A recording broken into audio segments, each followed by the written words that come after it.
Hello there, ladies and gentlemen. Thank you for listening.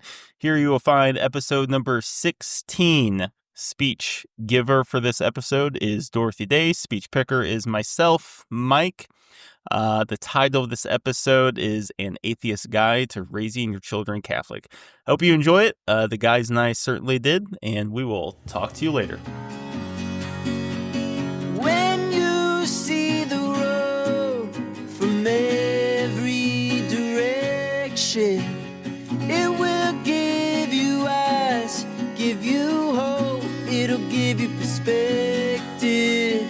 I've been back and forth, and yeah, I had my crashes. Now I've seen the road, it goes every... Got Matt here, got Landon here, got Ross here, and hopefully we're going to make some magic happen. Not too much magic. That's a pagan sort of thing. Got some grace happening. All right. The speech excerpt that I have is from a chapter entitled Love Overflows. This comes from the point in time where she has just had her child, Tamar, her only child, outside of the one whom she lost to abortion. And she's talking about just sort of how this changes her outlook on life. She's not exactly an atheist anymore, sort of. The man whom she is with is an atheist, though, fervently. And she's sort of trying to figure out, how am I going to raise this kid? I'm not exactly an atheist communist anymore. Not exactly anything. All right. So here we go. This again comes from the chapter entitled Love Overflows, sort of in the middle of the book. What a driving power joy is. When I was unhappy and repentant in the past, I turned to God. But it was my joy at having given birth to a child that made me do something definite. I wanted Tamar to have a way of life and instruction. We all crave order. And in the book of Job, hell is described as a place where no order is. I felt that, quote, belonging to a church would bring that order into her life, which I felt my own had lacked. If I could have felt that communism was the answer to my desire for a cause, a motive, a way to walk in, I would have remained as I was. But I felt that only faith in Christ could give the answer. The Sermon on the Mount answered all the questions as to how to love God and one's brother. I knew little about the sacraments, and yet here I was believing, knowing that without them, Tamar would not be a Catholic. That was from Dorothy Day, born in 1897, passed away in 1980.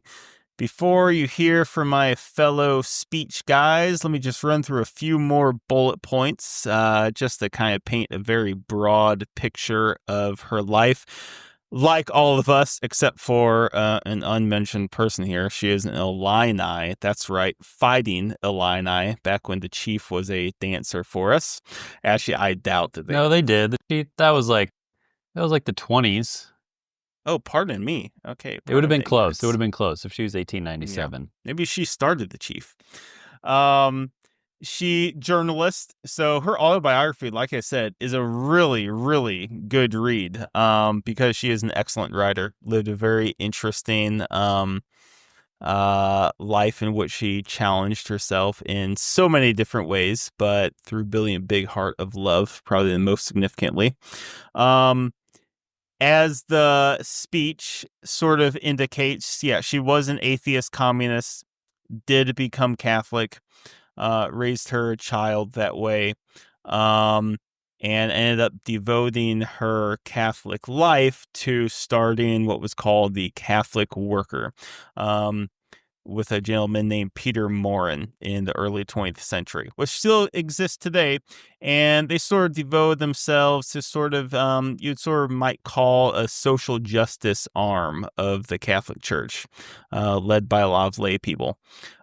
She is not a saint, but she is a, quote, servant of God, or I believe blessed is sort of the surname, if you will, of the servant of God phase. That's the first of 4 steps towards canonization. So I think she's just servant of God. Okay, just servant. I That's don't think not she's blessed yet. synonymous with blessed. Okay. But So again, that's sort of brief, broad overview. Maybe let's first hear a little bit from the fellow guys here, what they might have known about Dorothy Day, correctly or incorrectly, before they began study of this speech. I knew very little. All right. I knew not very much about Dorothy Day. I'll be honest. I think I would have said Catholic, recent history, did a lot to help the poor. And honestly, that's probably where my knowledge of her would have stopped. Maybe a little bit more than that, but not very much, I guess, prior to researching for the speech night. So yeah, I guess I learned quite a bit about her. I don't know how much we want to dive into our thoughts in our life yet, but that was my pre-research knowledge, very little. No, that was good. That was good for a warm-up. So a friend of mine is actually pretty involved with the Catholic worker movement, and was I don't know if she no well she recently moved. She used to live on a Catholic worker house / farm type of thing. It was a relatively small kind of group that. But yeah, they definitely align themselves as Catholic workers. So I guess I knew a decent amount about the movement, and she had told me a little bit about Dorothy Day. I couldn't tell you like a detailed biography of her life, but certainly was aware of her. Yeah, she was just concerned for the poor, as well as her emphasis on social justice, and I guess sympathies. Definitely, I mean, I would say sympathies for communism, but like certainly like spoke out against communism later in her life, at least. But I guess at least, like that was kind of one of the main things I thought about her. I guess was just like, yeah, the political implications of what she like said and did. But like certainly an interesting figure, and kind of I think an important figure for nowadays, where there's a lot of division on that sort of stuff. What did your friends say the Catholic worker house was like? The one she was at was pretty legitimate. It was a fairly small operation, so it was basically a couple, so husband, wife, and their daughter, who's at least she was like 10 to 12 at the time. My friend lived there. She's probably, I mean, I guess she's probably 15 or so now, maybe. But yeah, so it was this couple. They had one, sometimes two interns, so to speak, there. Kayla, my friend, lived there, not as like an official like intern or anything, but she just basically rented a room. And then they would host up to, usually just one, but sometimes up to two, either expecting or recent mothers who didn't have a place to stay and didn't just either had some issues and just needed to get back on their feet. So they would basically host them for up to a year, sometimes a little longer, depending on the situation, and just kind of help guide them to, becoming independent with things. So that was kind of like the main thing that their house did. They also had like CSA types of thing, like community service agriculture set up. They had a little bit of land, not like a real big thing, but kind of a small local farmy type of operation, in addition to like hosting moms. So that was kind of the vibe there. She did say that at least the movement today, it varies quite a bit in terms of how that's lived out. And I guess there are some houses that are more worker than Catholic, just like they're very, very into the political side and very, very into basically the pre-conversion Dorothy Day. But not as strong on the Catholic end. But then but the one that she was in seemed very legitimate. I think most of them are probably just as Catholic as worker, but yeah, I guess there is that sort of tendency in certain communities. But overall, I think she loves the movement. I mean, most of the people she's introduced me to in that world are pretty interesting, just like good people who like really have a heart for the poor and for helping others. So To what Yeah. degree is Catholic workers at all associated with the Catholic Church? Maybe that's a really loaded question, but is it in name only, or do parishes and churches go through or have any sort of Yeah. official oversight, or not really? No, I mean, I think that you would, I think in a useful way to articulate it is that it is as much Catholic as the United States Conference of Catholic Bishops is, in the sense that it's not a canonical branch of the Right. church like a diocese is. Yeah. Now, there was a little anecdote that's kind of could be like illuminative here, I would say. I don't know how many of you guys did the homework. Was not super required, but I did watch the documentary Revolution of the Heart. I think was that what it was called from PBS. Anyone else? I watched. I think I watched the other one, the shorter one. Okay. I watched like 5 minutes of it. And one story they share with her, I think it was Cardinal Spellman. I don't know where he was from, but oh yeah, here we go. Ross made that note here. Maybe that was in the 5 minutes he watched. Based upon her work, he asked Dorothy to remove Catholic from the Catholic worker title, because he felt that it did not. Well, let's leave it at that. He felt that it did not embody Catholic values. And Dorothy Day responded with, "Okay, I'll remove the word Catholic, but I'm going to send the 500 people whom we serve to your door."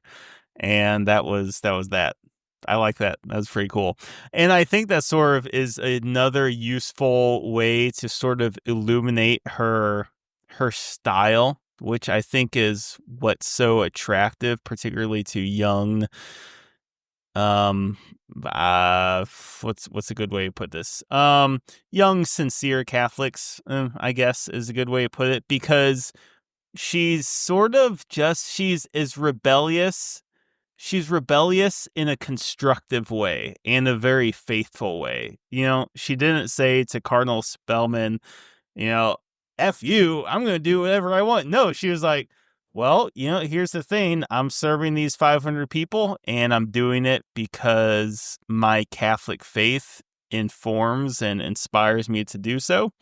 So if that's what you want, that's fine, but I'm going to send them my way, right? So I don't know. I don't know what you guys might think of that sort of image or that sort of style, but I think that's sort of cool. I think constructively rebellious is a good way of putting it, because I mean, I think there's a certain amount of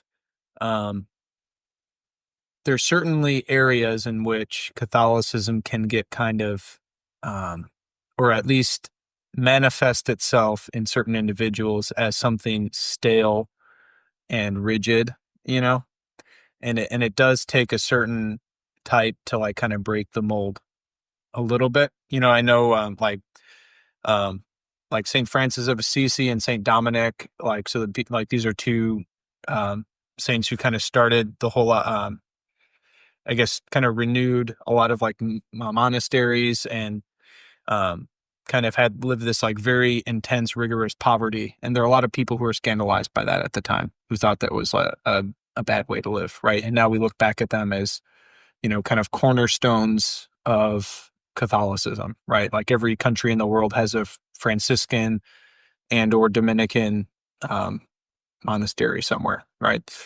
I don't think she's on the level of that in terms of like historical importance of the church, but like certainly that type of person who like I'm sure there are a lot of bishops who are probably kind of grouchy about St. Francis and St. Dominic at that point in time. But like, yeah, they were living out something authentic, and that kind of played out as they went along. But yeah, I think she does seem to be mostly constructively constructively rebellious, as you put it. One thing I do want to say though is I don't think she's quite I don't think Catholic Worker has quite the same standing as the United States Conference of Catholic Bishops. I understand what you're getting at, but it was a useful. I don't know. It's quite as they're not as Catholic as that, but yeah, I would say it's similar in that it's not like an official religious order that's like 100% recognized by the church, or it's not like an official like Opus Dei. Opus Dei might be a slightly better analogy, but well, actually no, because that's like a trailer church, whatever. Yeah, because I think that is somewhat right. Yeah, to be honest, I don't know the details of like how that works. Yeah. This is an ecumenical podcast, guys, not a Catholic podcast. We have a mixed audience, mixed speech givers, speech guys. Oh, what were you going to say, Russ?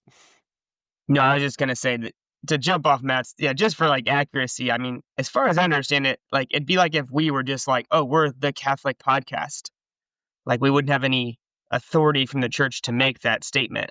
We could do it, but like it wouldn't have any actual weight or standing. Yeah, that's what it seems like. I just didn't know how often like maybe any sort of parish would have like attached itself to like the local Catholic Workers thing in any formal capacity. Landon, did you have any knowledge of Dorothy Day before this? I think I generally knew there was a U of I connection, or perhaps Chicago roots. I think I probably confused her with Jane Addams, Whole House sort of thing. And what I also couldn't do was like place her in a time frame. I probably would have put her as like earlier in history than where she was. So knew of her, didn't know much.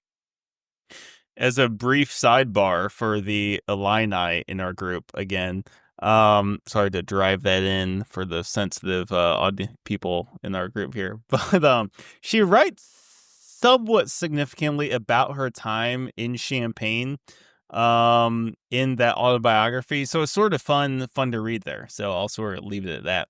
I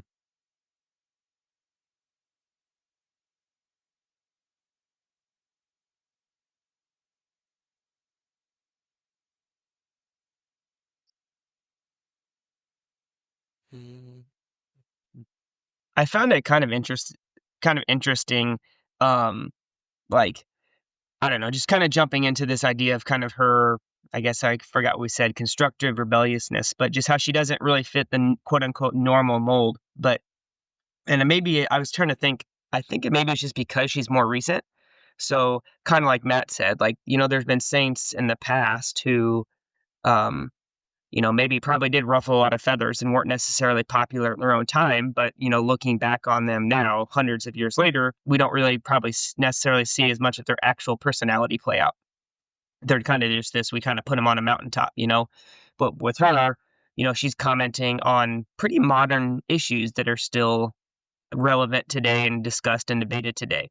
So I found it kind of an interesting place to be like with a person who, like you said, I mean, she's the first of 4 steps, so she's not a canonized saint by any means yet, but kind of on that path, and obviously embodies a lot of pretty awesome virtues, and yet at the same time took a lot of stances that I'll admit kind of made me slightly uncomfortable.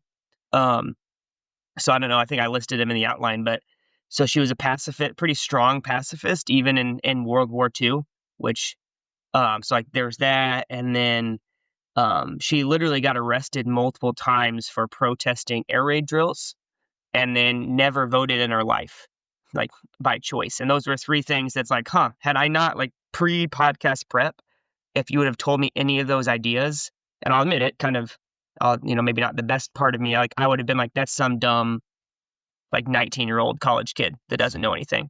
Like World War II is completely justified. You need to exercise your right to vote. And that's ridiculous to protest something that could potentially protect and save lots of lives. So anyway, but then you hear it, it's like, no, those aren't some, dumb 19-year-old kid having these thoughts. That's an actual person that's like held up as somebody we're supposed to, be able to learn from and look at their life. And they did a lot of things well. So anyway, I just kind of found that an interesting, like parts of her life were very attractive, and how she was so, invested in serving the poor and living that life. And But then other, of her political stances were like, that's just not something that makes a lot of sense to me. So I just found that kind of an interesting, I guess, I don't know if dichotomy is the right word, but yeah, I just kind of struggled with that a little bit. And like, where do I really place Dorothy Day? Yeah, I mean, push might be too strong of a word, but to sort of just add some texture to that thought, I think the difference between her and the metaphorical 19-year-old who's against war is, she now that 19-year-old has many other ignorant friends who are like, yeah, anti-war. Which, it isn't say that anti-war is, by no means always the wrong position. But she was consistent and she faced ridicule for it. The Catholic Worker newspaper lost half of its subscriptions when she came out as being against World War II. But a fun little tidbit from the documentary I watched, for those air raid drills, she would call the police and let them know that they were going to be out so it'd be easier for them to find them and do their jobs. So, sort of cute. Let's maybe hop into the speech a little bit. There's a lot of parts and parcels to the speech that I'm looking forward to unwrap, opening Pandora's box here. She talks a lot about how important order is to raising a child. She felt that there was a certain amount of order in communism, but not necessarily quite to the same extent that belonging to a church and or a parish. Sorry, real quick, before you jump into that, can you just give a quick background? Because we've mentioned it several times on her past experience with communism. Yeah, good. Yeah, good placement there. So growing up, it sounded like this, going from memory, her parents went to church. I think they were like Episcopalians, went to church. Her dad was more of an atheist though, actually. Let's see, had one sister, I think maybe two siblings. She did grow up in New York, then moved to Chicago. Around that age where people sort of start to become questioning and rebellious, she became communist. She was a journalist in several communist newspapers. Very, very active as a good communist atheist. And what was the exact transition for communists to theist, if you will, or sort of being in doubt? I mean, her child being born was huge, but I feel like that was more of a nail in the coffin. So don't quite exactly remember what those first little transition points were. Very active in women's suffrage. That was the first time that she'd gotten arrested at a women's march. And became Catholic very much on her own, though, in the 1920s, I think, and sort of felt this real sense of lamentation that other Catholics were not out there with her, sort of doing the same sort of socially activist things. To some extent, not the exact same thing she was doing before. She sort of focused in on some things. But yeah, any other gaps to fill in for general background, Russ? No, I think that's pretty. I think as we start talking more about her child, it might kind of illuminate some of it. Role of order in growing up. Had some thoughts there. Jordan Peterson's 12 Rules for Life. Ross made some notes on Bishop Barron, certain fundamental truths, truth, goodness, beauty, the transcendentals. What do you guys got there? Why don't you guys try bringing something to the table, okay? That sounded like loaded in a negative way. That was just me talking. Yeah, so she says a lot in this paragraph. She's grappling with how to raise Tamar. references like the communist way and her overcoming of the lacking there, which I don't know, is the communism is both her own conflict and a conflict of like perhaps just an entire worldview of how to raise Tamar that fell short. Is that what we're dealing with in the heart of the paragraph? Yeah, I mean, I don't necessarily need to go deep into it right at this point, but I think that the problem, and actually I think communism is actually sort of a solution, but sort of intimated here that it's still not quite the solution that Dorothy Day sees in the church, is that, okay, put it very simply. If God exists, what do you do with your life? Okay? That means that you do X, Y, and Z. Okay, I'm going to be just the most simple, basic level. I'm going to try to be really generous and really loving, et cetera, et cetera. If God does not exist, the most basic thing is, well, I'm going to do what I want. Now, again, that's oversimplifying things. But hopefully you sort of see is that one is a thought of organization. This is what I'm going to do because of X. And these actions and behaviors are ordered behaviors. Versus doing whatever you want is like an inherently disorganized action. It could be 1,000 different things. It could be 10,000 different things. I think it's just an interesting way that Dorothy Day sort of incidentally frames this problem. And I'll talk about it more later, but I call it the codification problem of atheism. How does one codify atheistic behavior in a way that allows it to be quote unquote evangelized to the next generation, to be indoctrinated to the next generation? Does that sort of make sense? Yeah, I think it does, because there's like a certain value structure inherent in something like communism. And it does have I suppose like a gospel, if you will. Like I think literally in the terms of like the Communist Manifesto, but also just figuratively or more abstractly, and just the general principles of like equality and equity and distribution of resources and things like that. And like, yeah, I mean, she found it as a solution, like, but just not as complete a solution as like the Catholic Church provided. And I know like a big part, like one tenet of communism that it was, so this wasn't like explicitly written in the manifesto, but like Marx and Engels wrote about it in a few other writings. I couldn't tell you exactly which on the top of my head, but basically that like an ideal communist society would like raise children in common. All right. So as a child is born, like they're kind of, I don't know, orphanage isn't quite the right word, but they're not necessarily raised within like a nuclear family. They're kind of raised within this sort of societal thing, or kind of community structure. Right. So they're, I think it's kind of cartoonish what's the word I'm looking for? Characterized as like this, they snatch your kids away from you and indoctrinate them and inject them with poison to make them, communist robots or something. But like, I guess the vision was just like, okay, we're going to raise like all of our children in common and have all these, communist values. Right.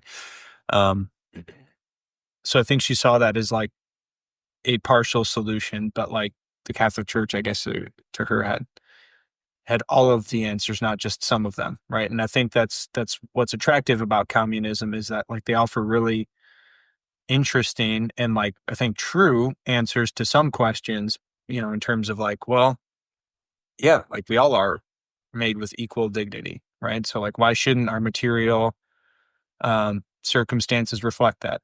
And like, oh, we all are if we are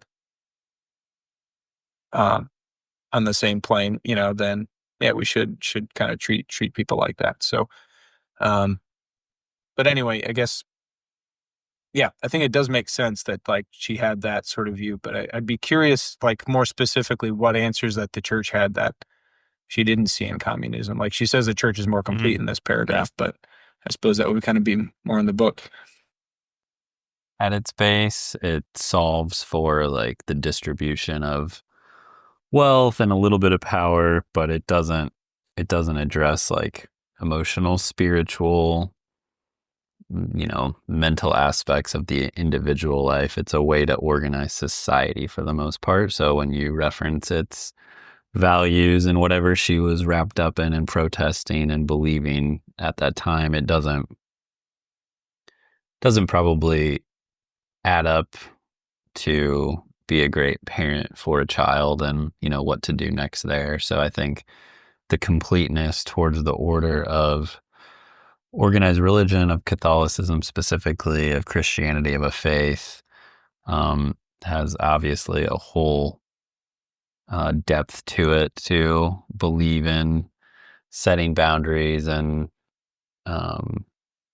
raising and training goodness in a child's heart that has to be taught. Like children don't just know how to share or love or be kind. I believe, I'm no father myself, so we should defer to Ross here. That mostly has to be trained and ingrained from what I've read.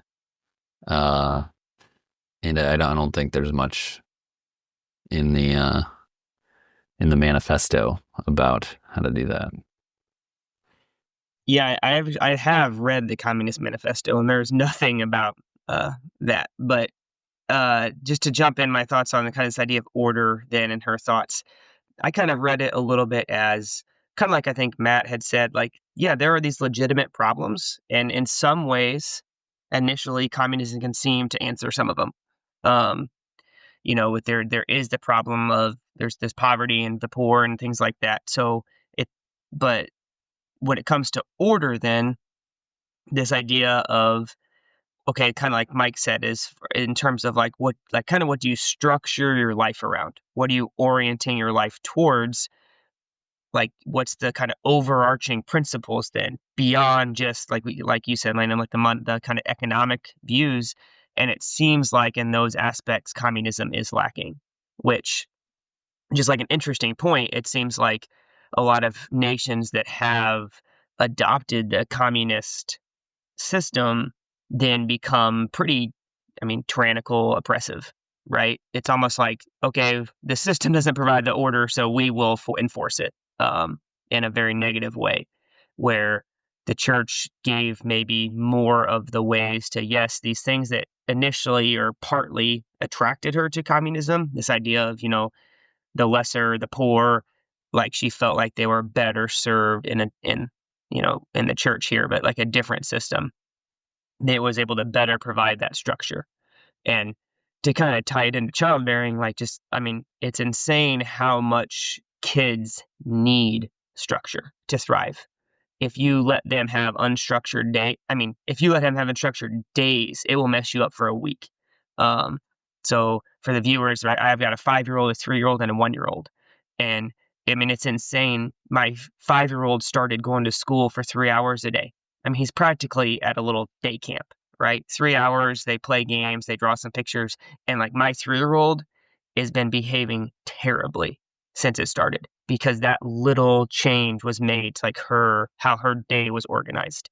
Now, I'd like to think we're all adults, and so maybe the structure that we need isn't being told what to do every second of our lives, but I think there's something to the point that, like, yeah, we need some sort of guiding principles to kind of keep us focused on whatever the values we've chosen to live by, if that makes sense. And anyway, so I'm kind of rambling, but I feel like, to me, that it seems clear, like to Dorothy Day, like communism didn't give those. It kind of gave her the rebel, serve the poor, but it didn't give anything like that. These kind of, the transcendentals, right? These truth, goodness, beauty, religion, spiritual, they just didn't touch those questions that she was grappling with.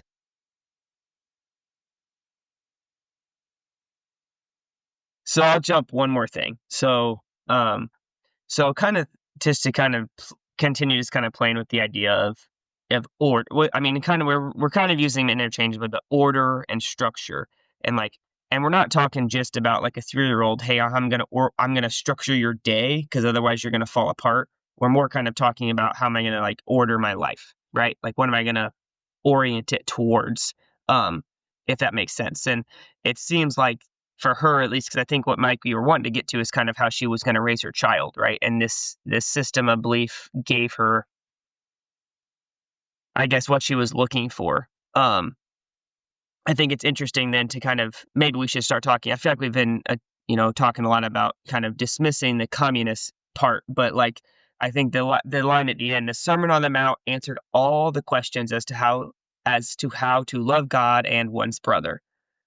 So, like, I don't know, just that sentence there seems to be kind of maybe that's what drew Dorothy. Like, that seems to be what gave her what she felt like was that order that she was, or that life she wanted for her child, if that makes sense.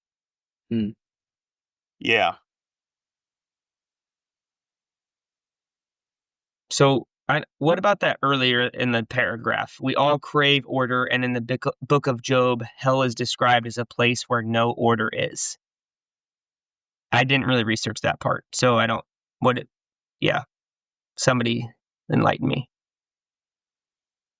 So, Mike, I know you read the Job section as well, and did you? I don't know if I saw that specifically outlined, or I don't remember a specific line that said that. I mean, it certainly is a theme, but like, yeah, I guess I don't know if I saw that specifically laid out.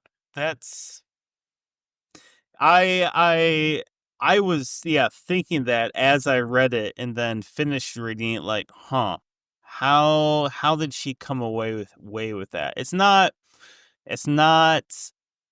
clearly not disordered. I mean, I've heard various priests or theologians say something to that effect. I have some thoughts. Your notes were actually very useful in sort of explaining who Eliphaz and Bildad and Zophar are, like the guys at the bar, like they're all arguing over beers. Like, oh, this is your problem.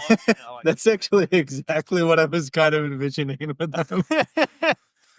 I guess just a couple of thoughts to get us started with the Book of Job is, I was aware of generally what it was to the same extent that any averagely educated person is, but I was sort of struck, I had it's easy to read it and be like, get frustrated at certain texts, like, oh gosh, how that just doesn't make sense. But I sort of went into it with a little bit more of an open mind and was sort of struck by like, man, this is just so relevant. Job and the author of this text, they are just struggling with the exact same sorts of questions that we are. It's like, there's all of this suffering in my life and the world, and how do I make sense of it? And Matt, your notes were really helpful in sort of elucidating the different perspectives that are expressed and sort of what ends up being ironed out as this is what it is. So maybe you want to sort of take it from there and sort of breaking down some of the items. Sure. I guess for those who aren't familiar, the Book of Job is somewhere in the middle of the Bible, I guess, but it's a story of a man who's a very devout and righteous, holy man. It starts off with a dialogue between God and Satan, which is kind of interesting, where basically God points out his loyal servant Job. Satan says, yeah, he's not going to be loyal if you take away all his gifts, right? Because Job is this wealthy dude, whatever. So God says, all right, Satan, you can do what you want with him, and he'll still worship me, and he'll still be faithful. So Satan does this, and Job suffers a number of maladies. His children die. He loses his wealth. He gets some horrible skin disease. At one point, has to be like the worst thing. So his wife literally, so it's not an exact quote, but she says something pretty directly to the effect of, why don't you just go curse God and die? Like, she says this to Job. It's like, holy smokes, man. Like, and then on top of that, then he's got 3 bozo friends who just come out of the woodwork and just blame him for all of it, right? So these are the guys at the bar, you know. So one of them, I mean, they all make basically the same argument that, like, if you suffer, it's because you deserve it, and because God is punishing you, and God is always just. Therefore, like, if you suffer, it's because you deserve it, right? Even if you don't realize it. Job obviously argues against that, you know, and makes point, you know, I'm just as righteous as you guys are.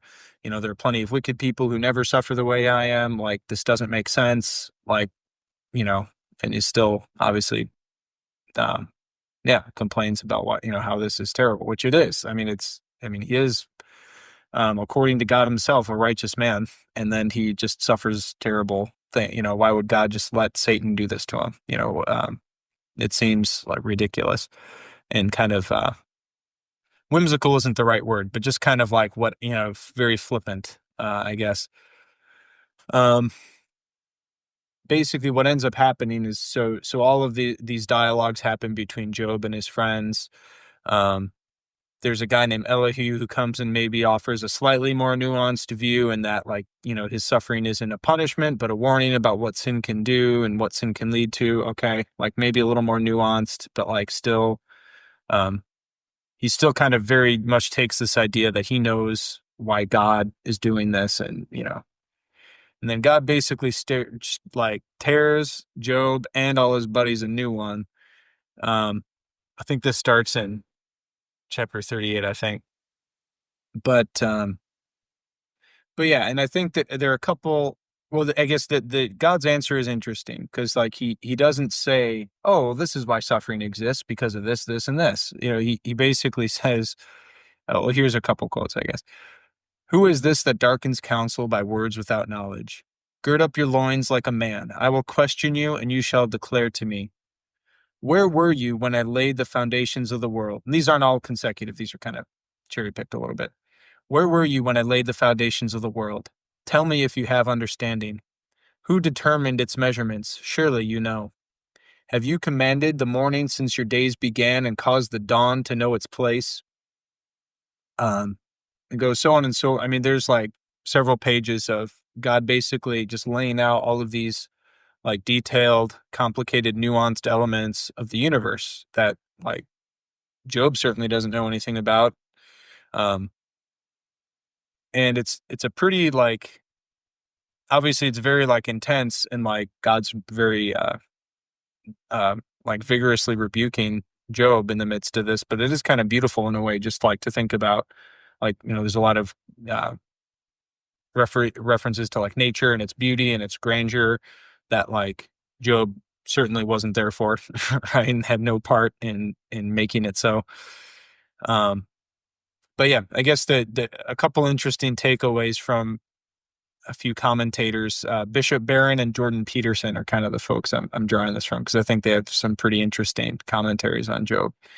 And they do mention order, which I think is interesting, because, like, that is something that Dorothy Day mentioned. It's just that, like, the universe is just, like, an immensely complicated and diverse mixture of things. And for one person to have, like, their own very minute perspective, like, they can't possibly speak to the entirety of the meaning, the intelligibility, the overall goodness of the world.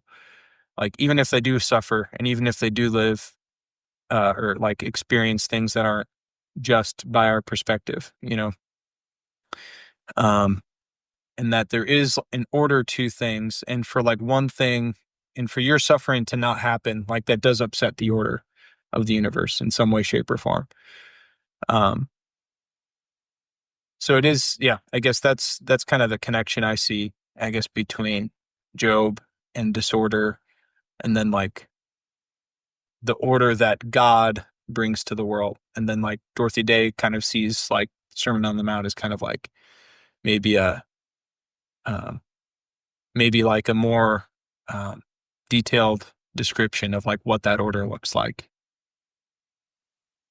is interesting, like just the answer, and I think this will kind of lead well into like Mike's this idea of this codification and like raising children now. But so the three guys at the bar who were talking to Job, who pretty much say, you know, you did something wrong, like this is your fault, you know, it's on you. Obviously that's not the right answer, and you know, God kind of changes in the book of Job the perspective, how they need to look at it. But it's on a more practical level, Jesus kind of takes the opposite stance in the Sermon on the Mount, which is the other, you know, book of the Bible she references in this excerpt.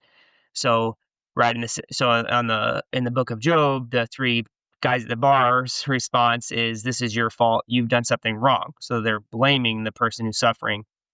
But in the Sermon on the Mount, Jesus kind of is the opposite, right? He says, "Blessed are the poor in spirit. Blessed are they who mourn. Blessed are the meek." So he almost seems to elevate those who are suffering, which is kind of the opposite of um, what the three guys at the bar in the book of Job were doing.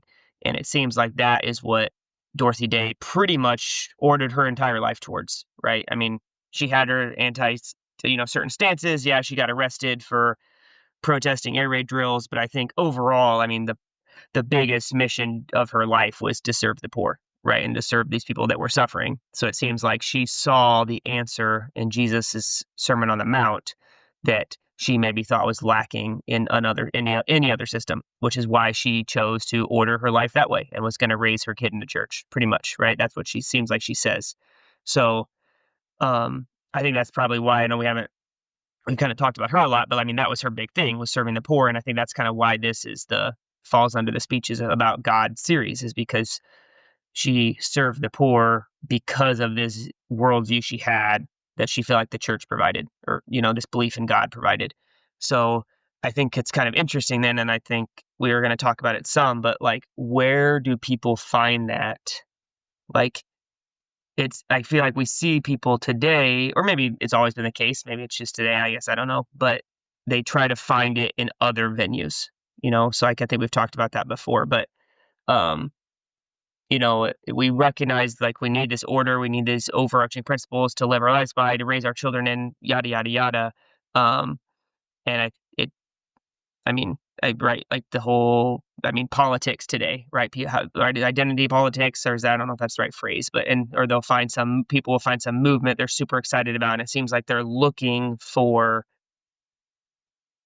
pretty much what Dorothy found, but they're trying to find it in another place, if that makes sense. Yeah, I think that's it's sort of a good transition to this topic that I was most excited about, the codification problem. Which is a term I made up, just like Ross's term from last episode, the ghost of religion. Is that the one you trademarked? Yes, it's been trademarked. Okay, I owe you $10 every time I say that. Yeah, so to kind of refresh your memories about the sort of nature of this question. The question I asked earlier in this episode was, if God exists, then it means that if God exists, no one is saying that they're going to be doing less things because of that. The follow-up at the very least, intellectual internal response is, well, now I'm going to do X, Y, or Z, or not do X, Y, or Z. There's an ordered response from that. But if God does not exist, then, you know, and that's not to say like atheists are all hedonists by any means, but it's just there's another layer, there is another obstacle to get past, because the default response is, well, I'm just going to do this or that. Okay. So here's a different way of expressing it that's sort of quantifiable. So I did a little Amazon search result. How to raise your child Christian. I got 147 search results. You guys guess. I also typed in then how to raise your child atheist. How many search results do you think I got? 49.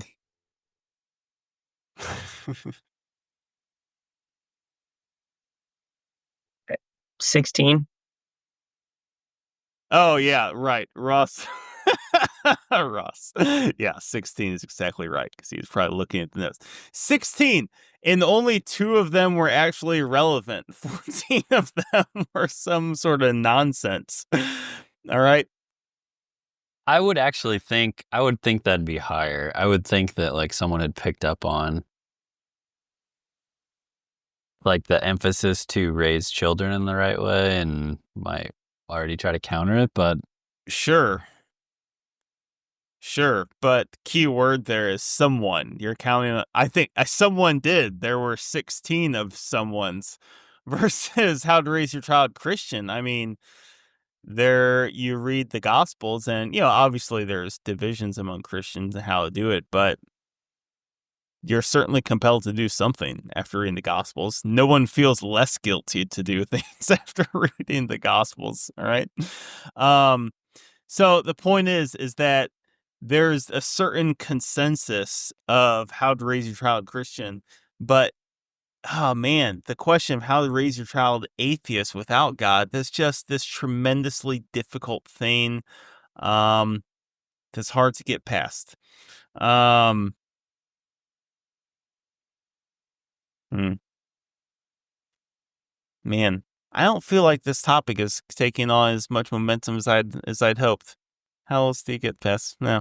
Oh well, we can have a flop episode. Well, I guess maybe no. I think this is interesting, and this is interesting. So, Okay.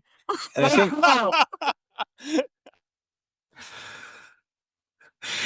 that's funny, Ross. But I don't know. Have you guys ever thought about what you would do if you weren't Christian? Yeah. Like what your life would be like? Like what?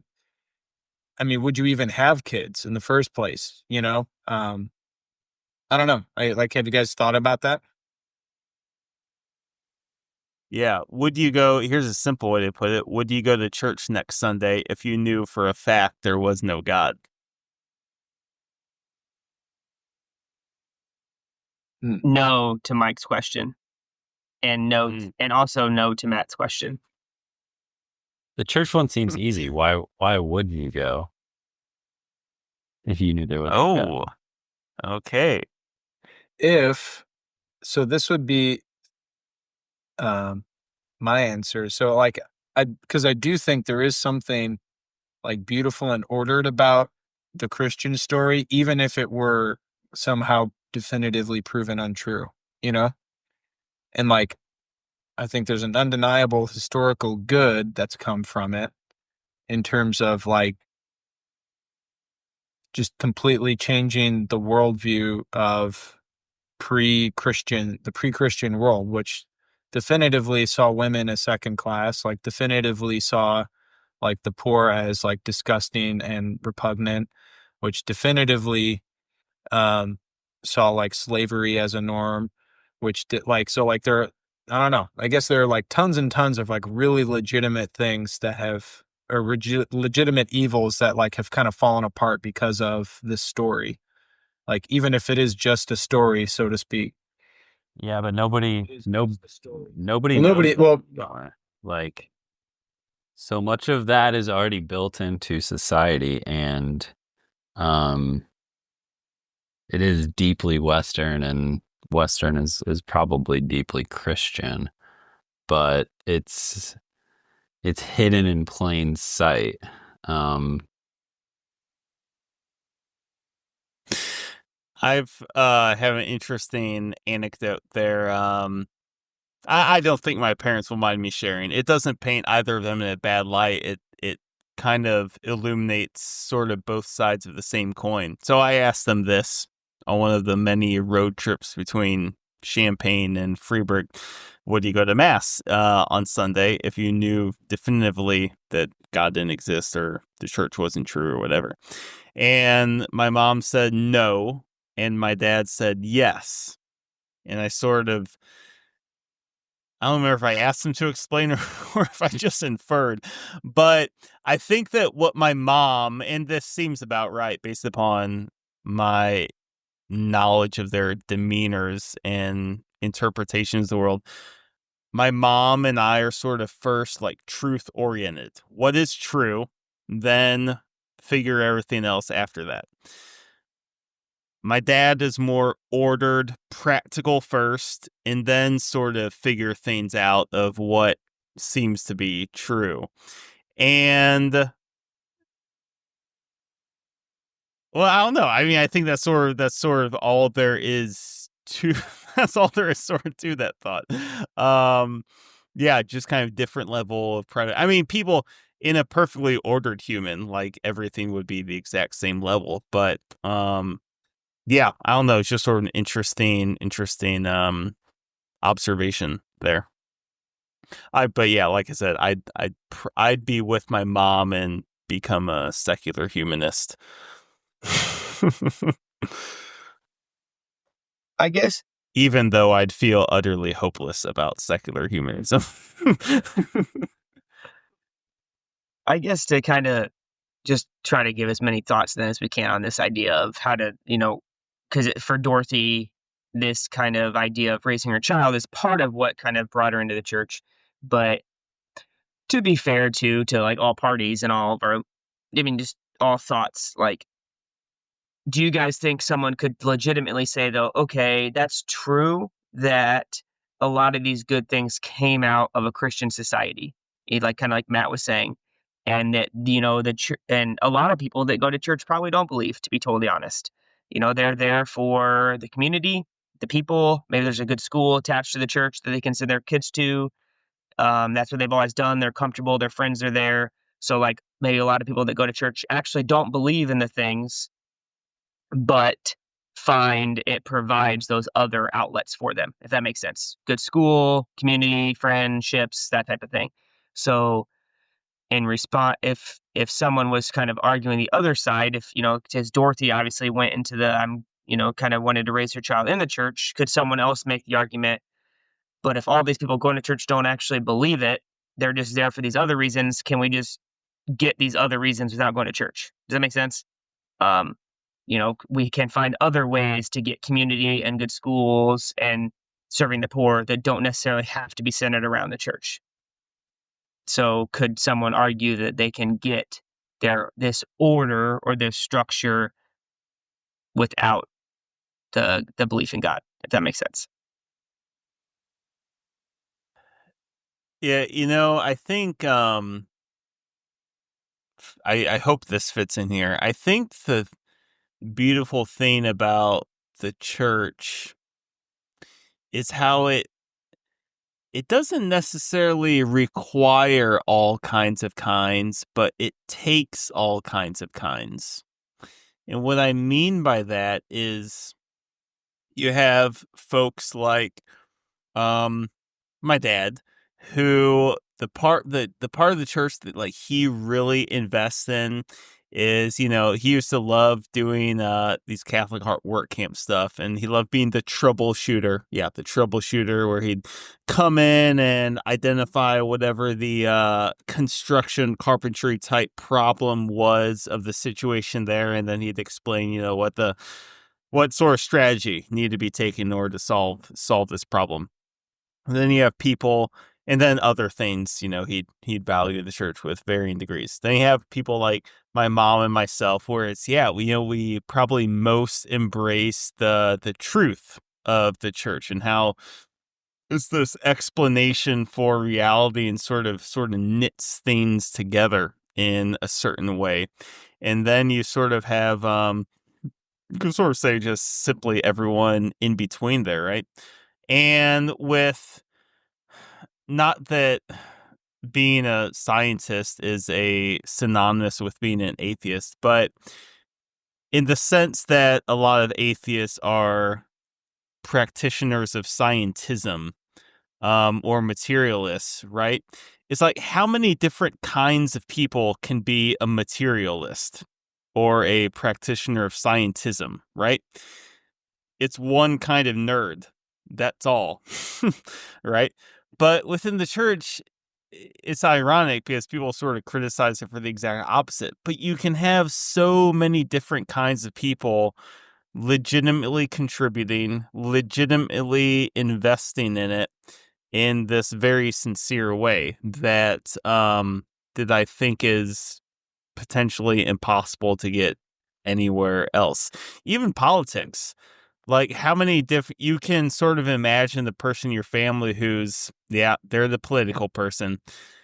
It's a fairly narrow brand of human that's sort of a political person versus you can sort of add that to the box of what I was just saying, the Catholic or the Christian who's just really into politics and really enjoys investing in that particular way. Ross, since you're the only one of us with kids, did you have any experiences similar to Dorothy Day? Like just kind of contemplating like raising your children, and like did that trigger any sort of either like new or increased devotion or anything like that? In some sense, no, just in the sense that she obviously had this like massive switch. You know what I mean? For me, I think it was more of a, if I really believe this, I just need to kind of pick it up because I need to now show my kids how to do it. Does that make sense? So I guess I don't know if I can relate totally to this idea of, I'm going to choose something because not because of, I'm sure there was other reasons that she, chose to join the church, but there wasn't this sense of, oh, wow, I need to, this is this thing that I'm not really a part of, but it provides the answers I want for my child. And so much that's a contributing factor to myself kind of pursuing it.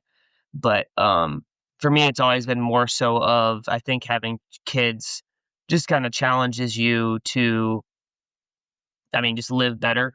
In some ways, it kind of forces you to, simply because you don't have time for yourself as much anymore.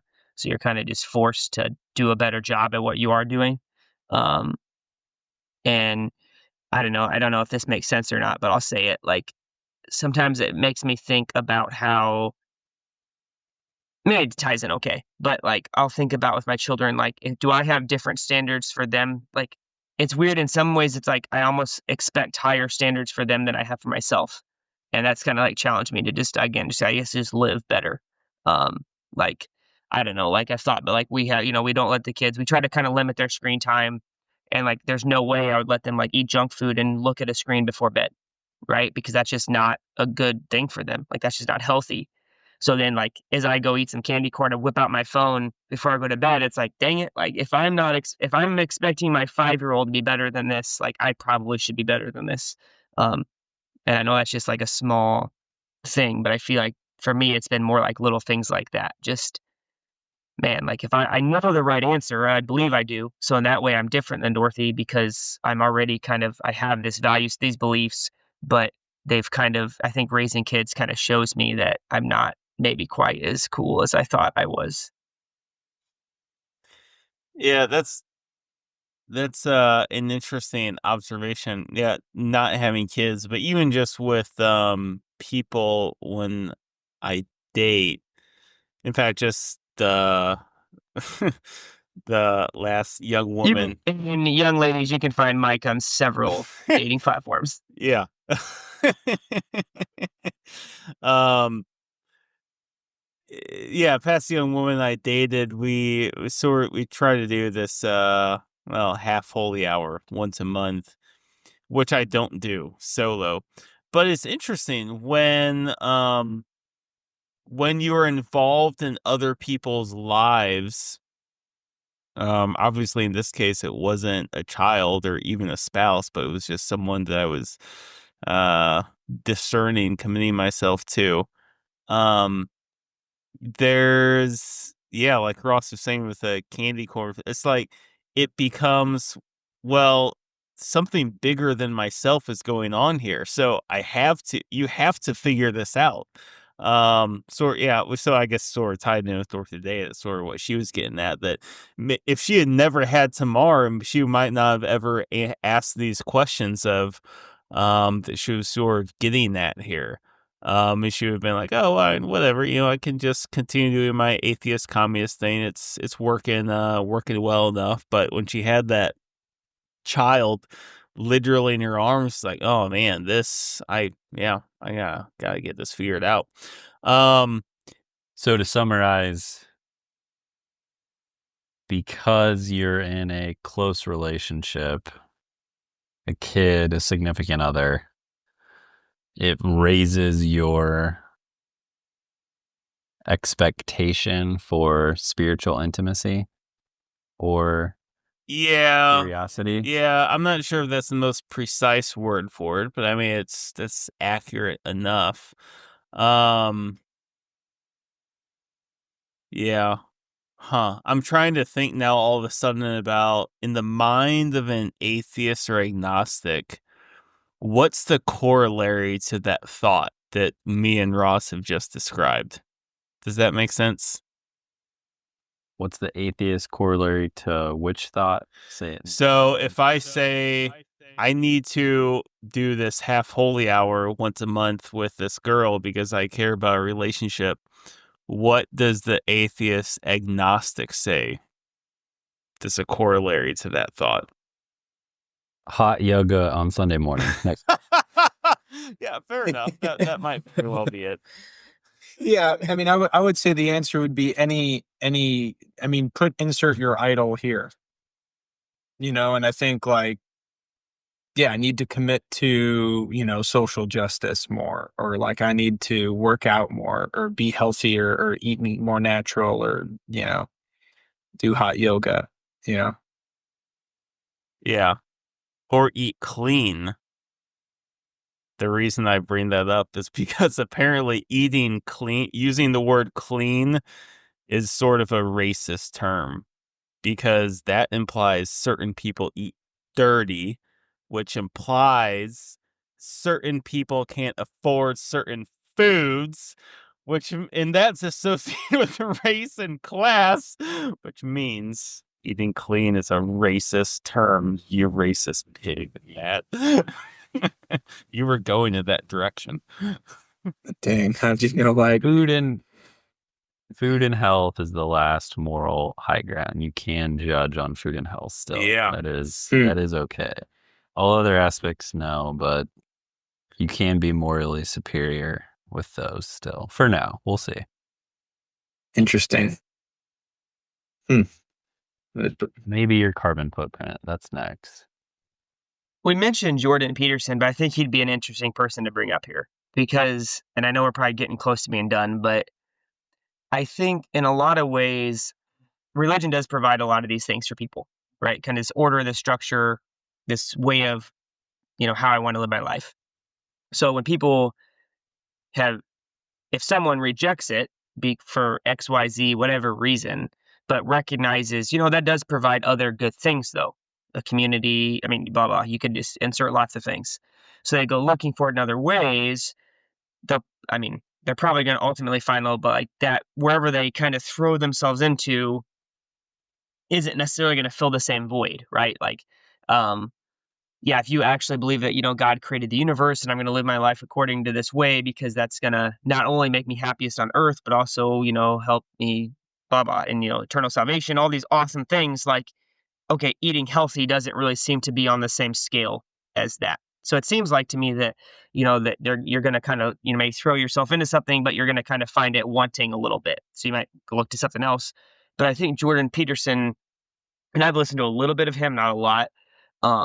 He seems to kind of provide, in a lot of ways, some of these things we're talking about without explicitly tying them to, Catholicism, Christianity, Islam, any religion, right? So, it does seem that he's quite popular amongst a lot of young people, and I would kind of just wonder if that's partly why, if he's able to kind of maybe provide a good, intelligent explanation of, why to right 12 rule. What is it? 12. What is his book? Sorry, I already forgot his book. But 12 rules for life.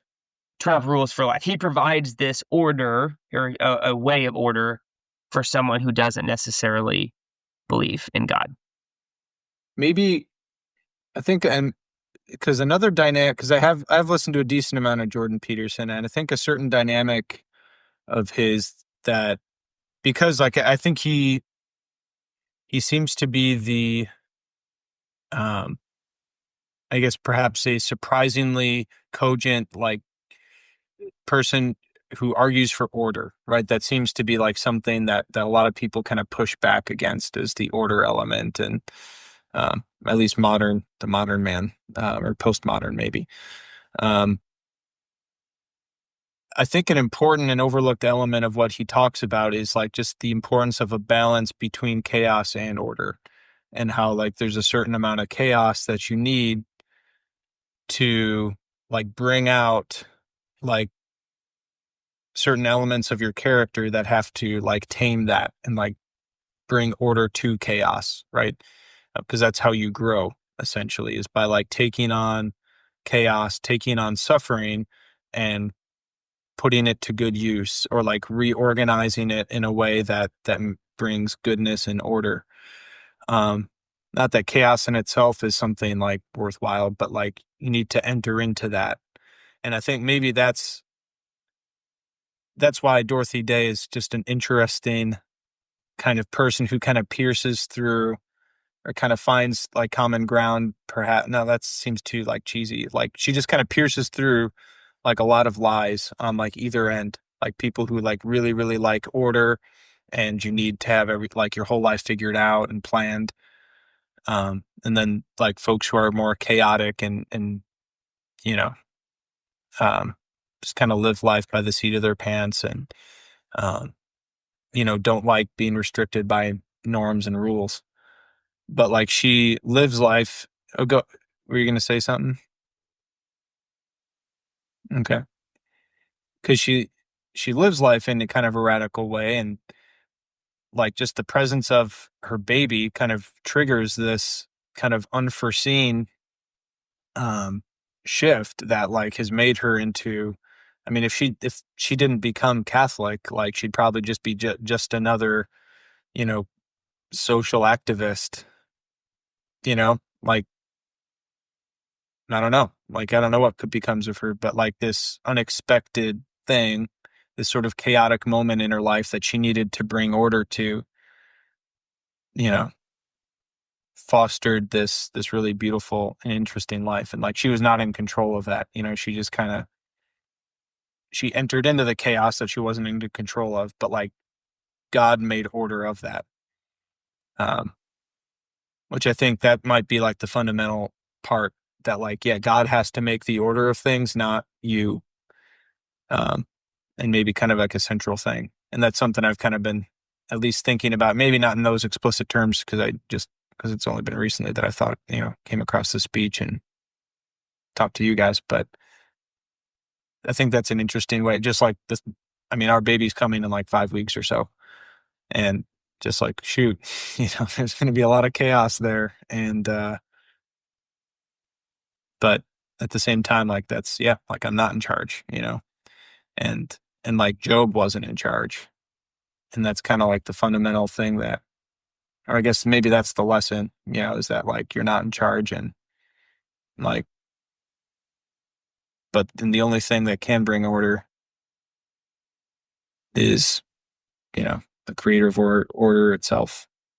Yeah, her and Peter seem like the inverse of each other. Peterson, like the secular thinker who believes in order and some sort of higher truth, and kind of brings that to the masses, and perhaps even almost brings it back into the Christian world. And then Dorothy, the Christian who sits more in the social justice movement, bringing that towards probably a little bit of both. But they're definitely operating in somewhat different realms for their, what they're known for in everyday settings. Who's the Dorothy Day of today? Nope. Here's how we're gonna do it. All right. God does London. Good try. God doesn't exist. Jesus doesn't exist. Well, he'd never. The conspiracy. conspiracy theories are true. The Romans hid the body. Okay, so Jesus is out of the question here. Buddha's not going to work out. Pope Francis is the Dorothy Buddha's day of not today. going to work out. And Muhammad, no, he's not going to work out either. Okay, you have no options there. What are you going to do next Sunday? Around the horn. Hold on. Say it one more time for us. Make it Like every other word you said broke up. But just so- repeat it one more time. Lucky for Repeat it us, one more it's time. on Audacity, so it will come off loud and clear for the audience. God doesn't exist. Jesus was not God. It's not going to work. Muhammad was not Muhammad. Joseph Smith, don't fall back on Joseph Smith either. All right. What are you going to do next Sunday and every Sunday of the rest of your life? Play golf. Yeah, Really? I am. Yeah, 100%. Like, especially hold on. In the way that Ross's grandfather played, he got 20 guys Mhm. together, and just the stories I've heard of the way he did it was like a, very high community spiritual sense. He fostered a lot of like relational things, so I think I would lean towards that. Can't just be play golf, but like get as many people together as possible every single week to play golf. That sounds like fun. The I can get on board. religion of Landon. It's already starting. I think you were too excited. I mean, I might be a member. That sounds kind of nice. It's not my idea. It's more from Ross's lineage than mine. Yeah, but you embody it.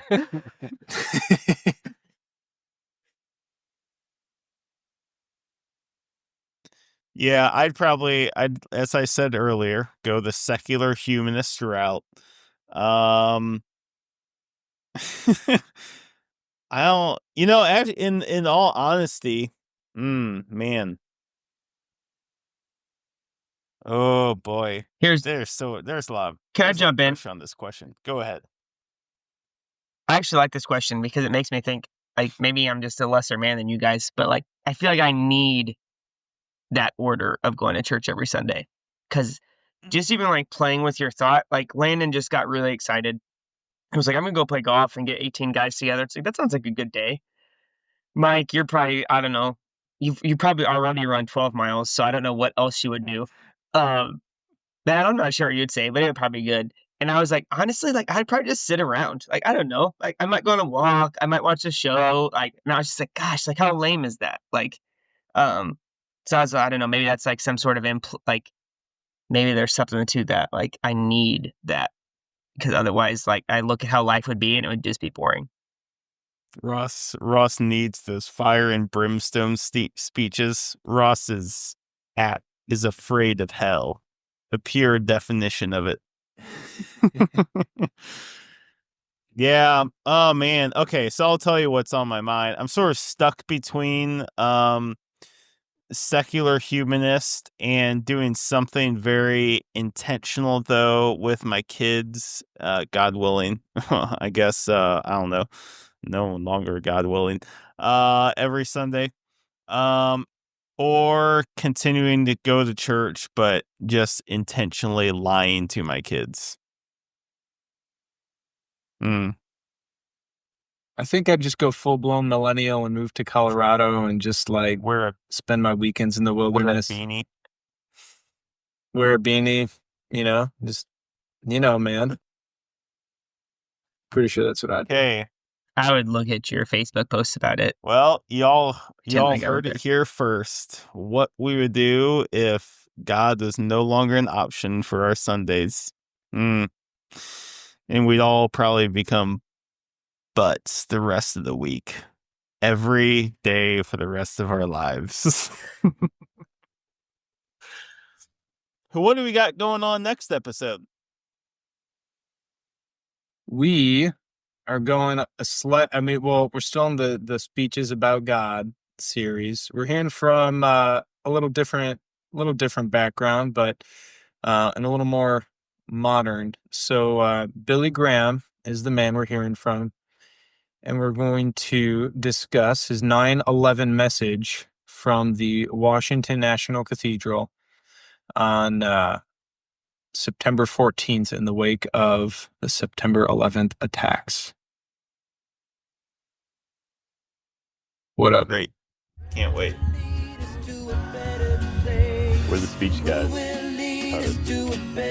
It's already been cut, Landon. That's it. That's not going to be there.